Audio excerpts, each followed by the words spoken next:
Nah, di sini jadi problem. Kalau Imam Ubaidillah jadi fitnah, berarti yang difitnah bukan Habaib aja, bukan Mbak Alwi aja, Sultan Hasanuddin difitnah juga, saudara. Saya mau tanya, memfitnah Sultan Hasanuddin kurang ajar tidak? Kurang ajar tidak? Biarkan atau lawan? Biarkan atau lawan? Takbir! Kalau ada yang bicara begitu, dia bohong, dia fitnah, dia ingin mengadu domba antara Tubagus dengan Mbak Alwi, antara Habib dengan Habib, Kiai dengan Kiai, dan ini tidak boleh kita biarkan. Betul? Takbir!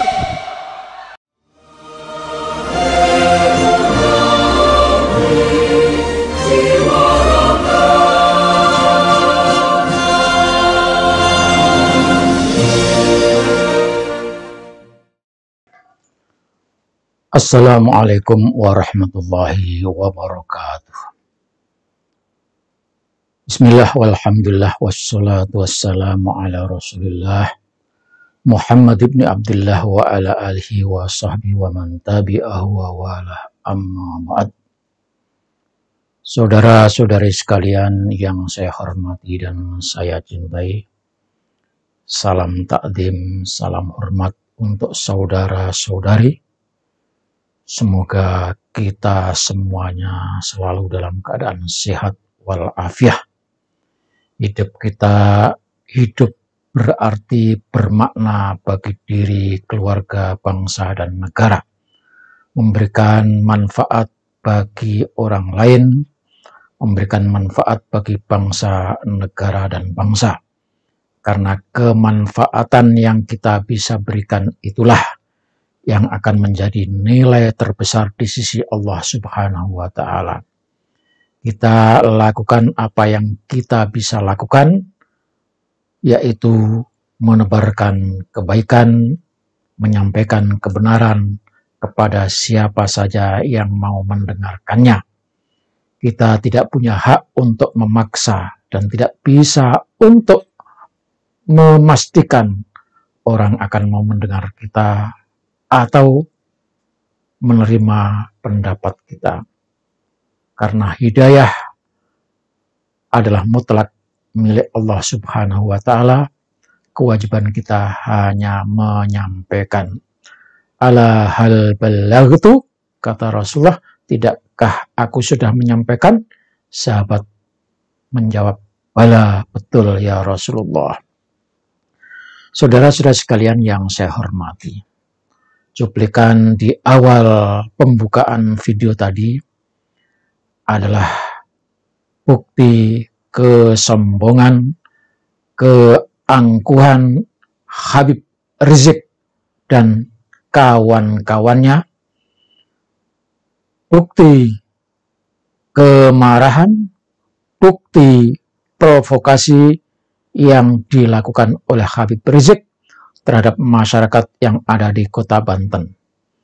Kita tahu Qurtubi Zailani dan sebagian besar keluarga Kesultanan Banten, di antaranya termasuk adalah yang namanya Imam Ibrahim itu, mereka adalah pengikut Habib Rizik yang dulu punya FPI, Front Pembela Islam, yang kemudian ketika Front Pembela Islam tidak diizinkan untuk diteruskan nama organisasinya, maka berubah menjadi FPI yang saat ini diketuai oleh Buya Qurtubi Zailani. Jadi wajar ketika kunjungan Habib Rizik ziarah kubro di Banten itu, banyak pengikutnya, banyak orang yang datang. Saya memastikan, pertama, mereka yang hadir adalah ex-anggota FPI pimpinan Habib Rizik dan anggota FPI Reborn yang dipimpin oleh Buya Qurtubi. Itu kepastian pertama yang saya berikan penjelasan kepada saudara. Yang kedua, banyaknya orang datang ke sana tidak lepas dari dikeluarkannya dana besar, mungkin dana itu dari pihak para Habib atau orang-orang yang mendukung, yang membela Ba'alawi. Yang ketiga, mereka adalah orang-orang yang sudah tertutup mata hatinya, tertutup pendengarannya, tidak mau mendengar informasi kebenaran yang akhir-akhir ini sudah terbongkar.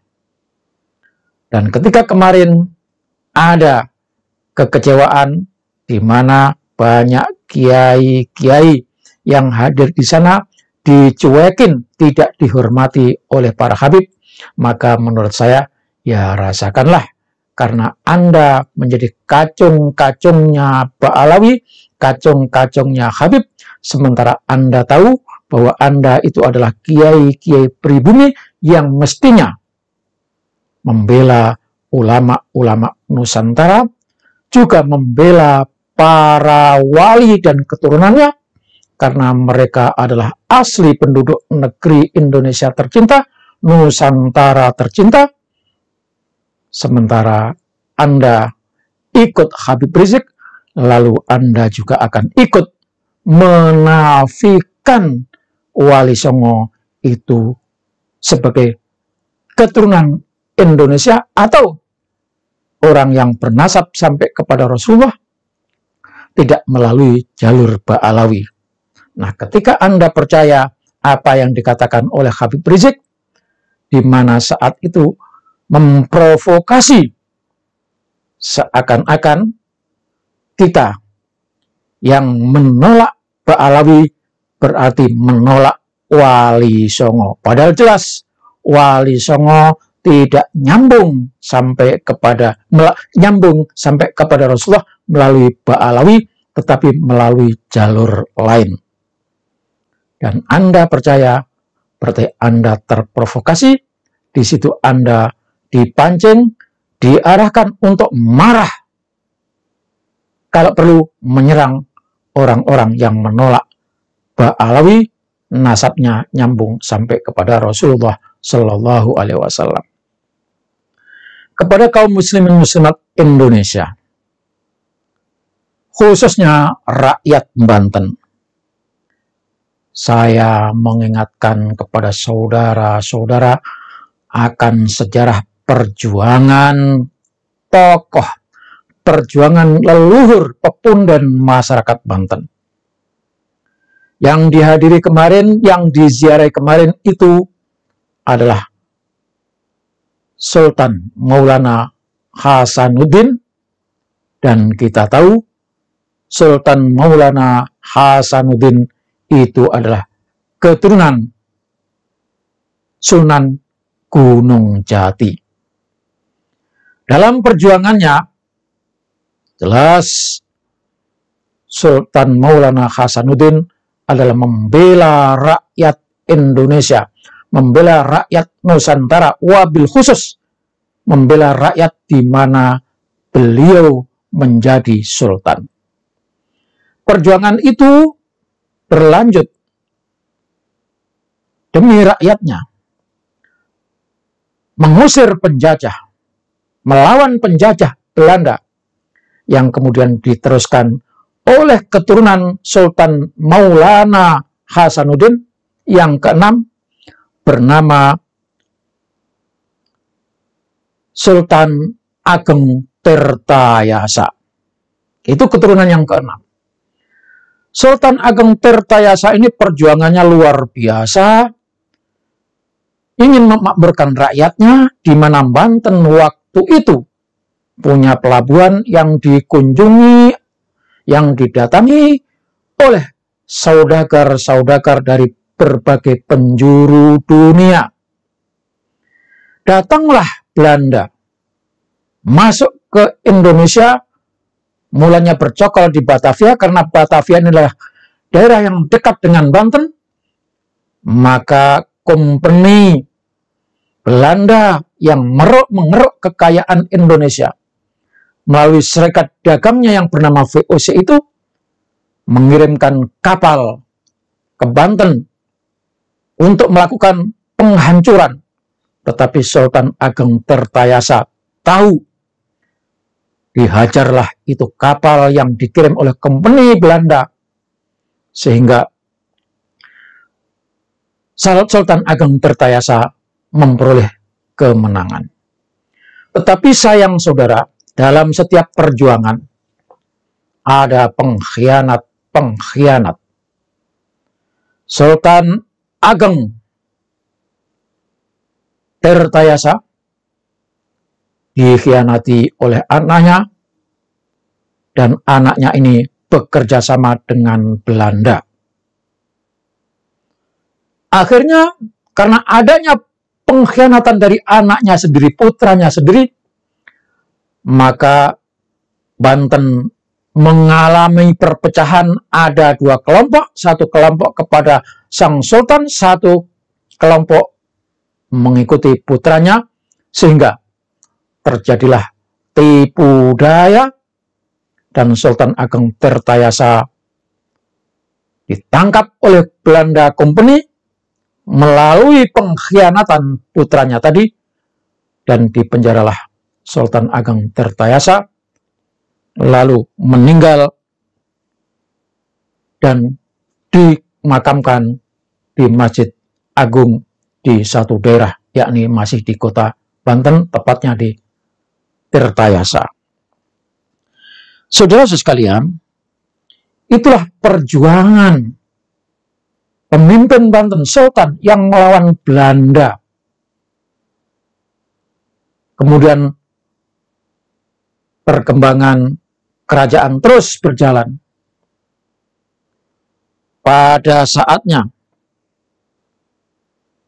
Kesultanan Banten dipimpin oleh seorang yang bernama Zainul Arifin, ya, dipimpin oleh seorang sultan bernama Zainul Arifin. Zainul Arifin ini terkecoh karena tipu daya Belanda. Dimasukkanlah seorang wanita yang namanya Ratu Syarifah Fatimah. Ratu Syarifah Fatimah ini adalah antek Belanda yang didatangkan dari Yaman, yang di Indonesia ngaku-ngaku sebagai keturunan Rasulullah, bernama Habib itu. Ratu Syarifah Fatimah ini sudah cerai dari suaminya dulu. Ya. Lalu Syarifah ini dinikahi oleh Sultan Zainul Arifin. Pada saat usia sudah berlanjut, maka dipikirkanlah siapa yang akan mengganti tampuk kepemimpinan, di mana pada saat itu Sultan Zainul Arifin punya anak bernama Gusti, di mana sang sultan mengangkat Raden Gusti menjadi putra mahkota. Pengangkatan ini ditolak, tidak disetujui oleh Ratu Syarifah yang menjadi antek Belanda disusupkan, yang dinikahi oleh Sultan Zainul Arifin tersebut. Maka diajukanlah maunya Syarifah yang diangkat menjadi putra mahkota adalah anak Syarifah Fatimah yang bernama Syarif Abdullah, di mana anak ini adalah anak yang lahir dari perkawinannya Fatimah dengan suaminya yang dulu sama-sama Ba'alawi. Jadi, saudara-saudara sekalian, terjadinya perpecahan pengkhianatan itu bermula ketika Sang Sultan mengangkat putranya Raden Gusti menjadi putra mahkota, tidak disetujui oleh istri sambungannya, istri yang kedua, di mana Raden siapa tadi? Gusti adalah putra dari istri pertama. Tidak disetujui. Maunya Syarifah yang diangkat adalah anak angkat atau anak tiri, di mana anak tiri ini adalah anak asli Syarifah Fatimah dengan suaminya yang dulu juga dari keluarga Ba'alawi, dan tidak berhasil. Akhirnya Syarifah Fatimah licik melakukan makar, mengadukan kepada kompeni Belanda,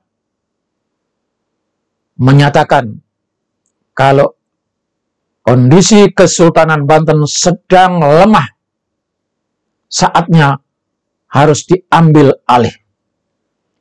Lebih dari itu, sang Fatimah, Syarifah Fatimah ini bercerita, menyampaikan laporan pemalsuan dan pengkhianatan dengan merekayasa kalau sang Sultan dalam keadaan sakit, dan sakitnya itu adalah sakit gila.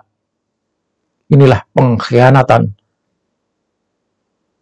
Ba'alawi, klan Ba'alawi terhadap Kesultanan Banten. Apa yang terjadi, saudara sekalian? Kemudian diangkatlah anak tiri dari Sultan Banten, yakni anak asli dari Syarifah Fatimah dengan suaminya klan Ba'alawi tadi, diangkat menjadi pengganti Sultan Zainul Arifin, sementara Sultan Zainul Arifin ditangkap dan dibuang ke Ambon. Sejak saat itu, saudara-saudara sekalian, kepemimpinan Kesultanan Banten menjadi boneka, menjadi antek oleh Belanda, di mana pada saat itu pula berbarengan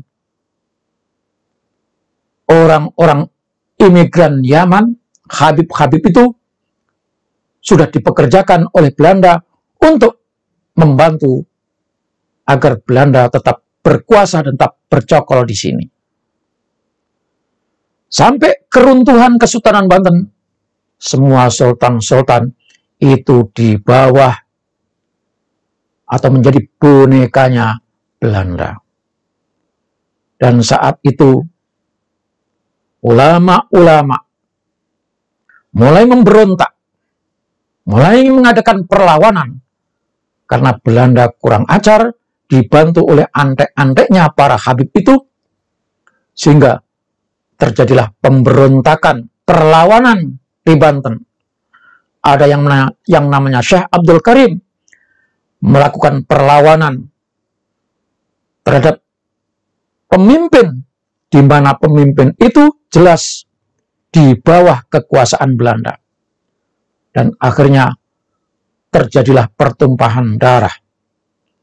Di saat itu, Mufti Betawi yang namanya Osman bin Yahya, antek Belanda, mengeluarkan fatwa haram orang Islam melakukan pemberontakan, haram orang Islam melakukan perlawanan terhadap Belanda, dan siapa yang melakukan itu disebut bugat, tidaklah disebut jihad.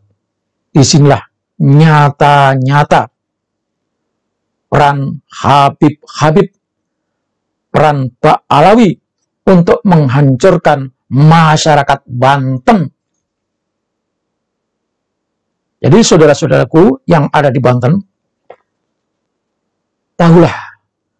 ketahuilah bahwa perjalanan perjuangan rakyat Banten yang selama ini ingin merdeka, ingin lepas dari penjajahan Belanda, ternyata dikhianati oleh Habib-Habib, dan bahkan Habib-Habib itu ikut menghancurkan perjuangan rakyat Banten. Oleh sebab itu, maka ketika Habib Rizik sebagai contoh, sebagai simbol adanya orang-orang imigran Habib-Habib lalu datang bertipu daya seakan-akan membela Anda, tapi Anda tidak sadar Anda telah ditipu, Anda telah dibodohi untuk melupakan sejarah perjuangan leluhur Anda, dan Anda lupa semua itu, dan pada saatnya Anda akan kagum dan menjadi jongos dan budaknya Pak Alawi melalui ocehan, melalui tipuan, melalui omongan provokasi Habib Rizik yang mewakili seluruh keturunan Pak Alawi yang ada di Indonesia. Semoga saudara-saudaraku sadar bahwa ternyata selama ini keberadaan cecungok-cecungok keturunan Bani Alwi tidak memberikan manfaat apa-apa, kecuali Anda hanya dibayar sedikit karena Pak Alawi sudah mempunyai dana yang besar. Seperti yang saya katakan tadi, tidak mustahil mereka-mereka yang datang dalam ziarah kubro itu adalah mereka didatangkan dengan fulus yang tidak sedikit. Sementara itu, di sisi lain, sedang ada acara besar, yakni penetapan, peresmian kota santri, dan di situ dihadiri oleh Wakil Presiden Republik Indonesia, yang dimana Wakil Presiden Republik Indonesia itu adalah cucu dari ulama besar Banten, yakni Syekh An-Nawawi Al-Bantani. Syekh An-Nawawi Al-Bantani lahir setelah Belanda mulai mengalami kemunduran, dan hadirnya Syekh An-Nawawi Al-Bantani adalah simbol, adalah penggerak untuk bangkit mencari ilmu, menjadi orang alim, dan dengan kealiman itu maka kita bisa melawan penjajah. Setidak-tidaknya kita tidak dibodohi dan tidak ditipu oleh penjajah, utamanya orang-orang yang menjadi antek penjajah, yakni para Habib-Habib itu. Mari kita sadar, kita harus ingat sejarah. Wassalamualaikum warahmatullahi wabarakatuh.